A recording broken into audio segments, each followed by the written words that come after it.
मैं कह रहा था एक साथी को, लोहे को तो लोहा काटता है ना। ये तो जा रहा था बैतुल्ला की तरफ। भारत की सरकार ने तो कोई एतराज नहीं किया। मैं ये इसलिए नहीं कह रहा हूं कि ये हमारी सरकार है, इसलिए कह रहा हूं कि दुनिया की सबसे बेहतरीन बड़ी तादाद में मुसलमान इस मुल्क में रहते हैं और हमें पता है कि अपनी हकूक का, अपने दीन का, अपनी आजादी का तहफ्फुज किस तरह करना है। हमने कभी किसी से डर के कोई काम नहीं किया है। हो सकता है, होता रहता है, कुछ फिरका परस्त शोर मचाते रहते हैं, लेकिन इसका मतलब यह तो नहीं कि हमने अजान देनी छोड़ दी, नमाज पढ़नी छोड़ दी। इसका मतलब यह तो नहीं कि हम दीन पे नहीं चलते। इसका मतलब यह तो नहीं कि हम अकायद की हिफाजत नहीं करते। मुल्क का, हमें इस बात का फख्र है कि हमारे मुल्क का कानून इस हद तक मजबूत है कि अगर मजलूम आदमी हक और इंसाफ की लड़ाई लड़ने पर आ जाए तो किसी ना किसी मुकाम पर जाके आज भी इंसाफ का डंका इस जमीन के ऊपर बजता है। आजकल करने लगे जी। फिर तो जब बताया तो फिर वो हैरान रह गए कि झूठ पकड़ा गया। 4 महीने वो जो उस बंदे ने अमृतसर में गुजारे, 3 महीने का सफर यहां पर कर दिया, 3000 किलोमीटर पैदल चलने के बाद। मैं बड़ी माफी के साथ पाकिस्तान के तमाम उलमा रब्बानीयीन ने, हर जगह हर बंदा नहीं खराब होता, और वहां की आवाम से माजरत के साथ कहना चाहता हूं कि पाकिस्तान की हुकूमत बददियानत हुकूमत है, धोखेबाज हुकूमत है, बेईमान है। मुझे बहुत सारे लोगों ने कहा कि कुछ ना कहना। स्पेन से एक साहब का फोन आया कि अपनी अगर खैरियत चाहते हैं, सेहत ठीक चाहते हैं तो पाकिस्तान के खिलाफ ना बोले। मैंने कहा हम हक और इंसाफ के लिए अपने मुल्क में रह के बोलते हैं, तो ये कौन सी बड़ी बात हो गई कि पड़ोसी का अगर कोई जालिम जुल्म करे तो हम उसके खिलाफ ना बोले। क्योंकि मौलवियों को मरवाना तो वहां की हुकूमतों का रवाज रहा है ना, पाकिस्तान में रवाज है उलमा कराम को मारना। तो वहां के उलमा और अवाम जो है दीनदार लोग, उनसे माफी के साथ कहना चाहता हूं कि आपकी हुकूमत बददियानत हुकूमत है। और शहाब चतुर का जो हज खराब किया पैदल, आप सोच रहे होंगे पैदल कैसे खराब किया। इस नीयत के साथ चला कि केरला से मक्के पैदल चलना है। यहां जब अमृतसर से वाघा से एंट्री हुई, दूसरे दिन सुबह को उसे जबरदस्ती रोते हुए को, बिलबिलाते हुए को पकड़ के लाहौर एयरपोर्ट से ईरान की फ्लाइट में बिठा के पाकिस्तान से बाहर निकाल दिया गया। ये कौन सी मुसलमान हुकूमत है जो एक मुसलमान को पैदल चलने का रास्ता अपने मुल्क में से नहीं दे सकी। ऐसी हुकूमत होती है। इसको बोलते हैं कि डींगा हक हाँक लो इना को जिन्नियां असी न्यूक्लियर पावर हैं जी। बंदा एक तुहाडे को पैदल नहीं कढ होया, शर्म ना डूब के मर जाओ।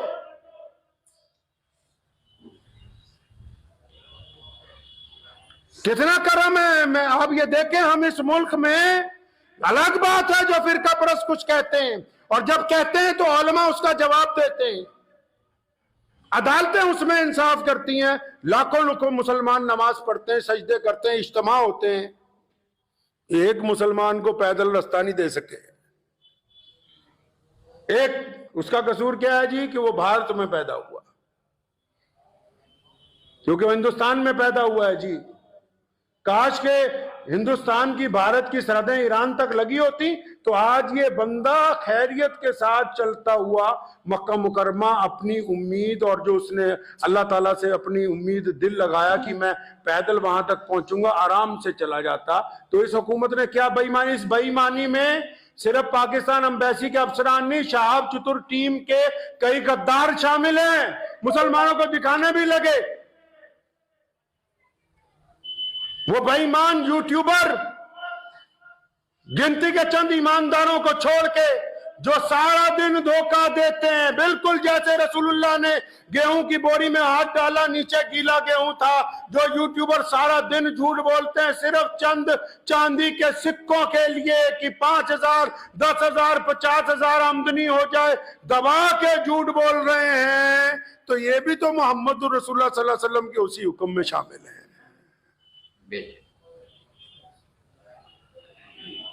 धोखा किया उस मजलूम के साथ, यहां से कहा कि तुम्हें वीजा दे दिया है, और उस धोखे में शहाब चतुर टीम के लोग, हम जाएंगे अभी पंजाब पुलिस के डीजीपी के पास, जिन्होंने धोखा दिया वो ये ना समझे कि वो बख्शे जाएंगे। एक एक बंदे का नाम, उसके सारे फोन, उसकी डिटेलें, सब कुछ कहेंगे हम अपनी हुकूमत को कि इकट्ठी करके पता करो किस किस ने बेईमानी की है। अगर लाहौर से ईरान बाई एयर ही जाना था तो यह कौन सी इतनी मुकद्दस जमीन है लाहौर की कि हम अमृतसर से ईरान नहीं जा सकते थे।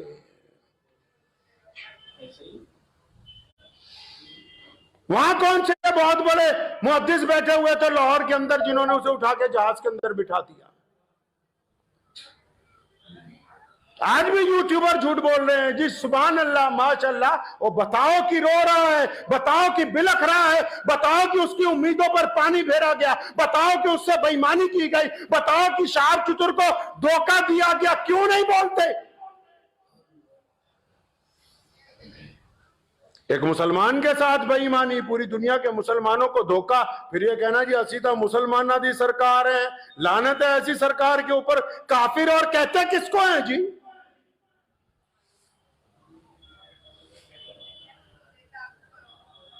उम्मीदों पर पानी फेरा, जबरदस्ती की, और ये 3-4 ठेकेदार बदमाश जो साथ में लगे हुए थे, जिनकी पोल इंशाल्लाह जल्दी खुलेगी, जो अब यूट्यूबरों के आगे जाके जी हमने ये किया जी, हमने वो किया जी, ये हमारी ऑडियो जी, ये वहां का सबूत है जी, जिन्होंने बेईमानी करके ये साजिश रची।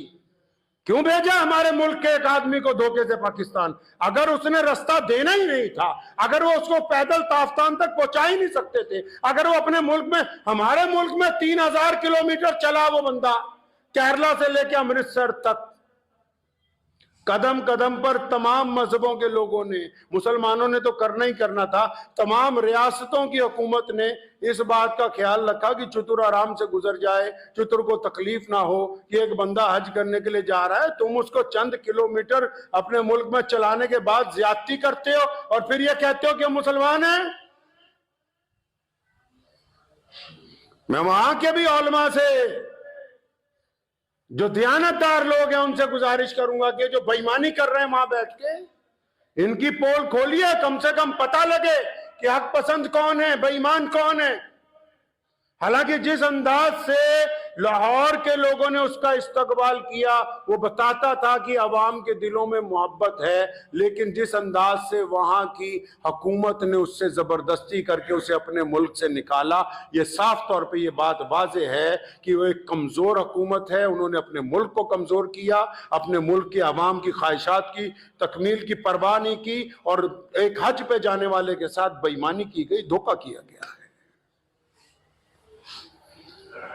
और वो ज्यादा खुश ना हो जो ठेकेदार बने थे, जिन्होंने शहाब भाई को धोखा दिया, शहाब के नाम पर अपने अपने मकसद हल करते रहे।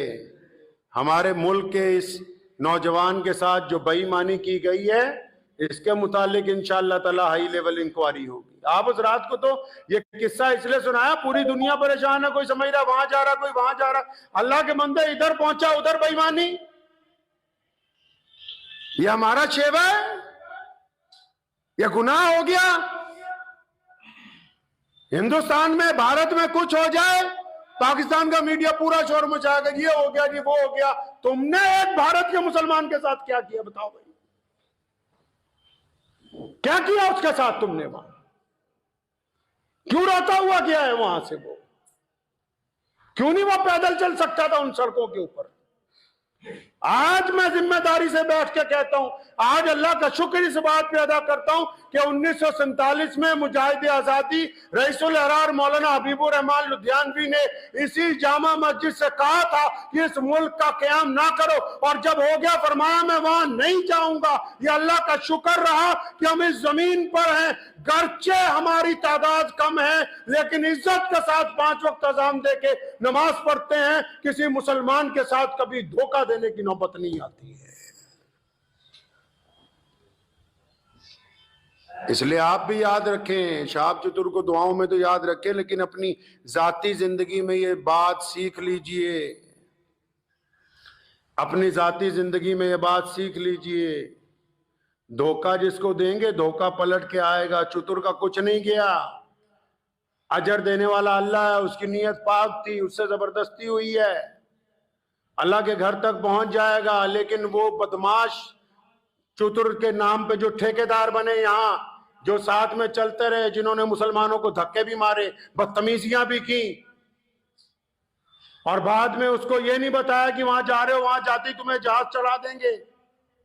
और वो एम्बेसी वाले जिन्होंने उसके साथ ज्यादती की है, और चलो तुमने अपनी हुकूमत को खुश कर लिया सो कर लिया, अल्लाह ताला तो उत्ते बैठा है ना, फिर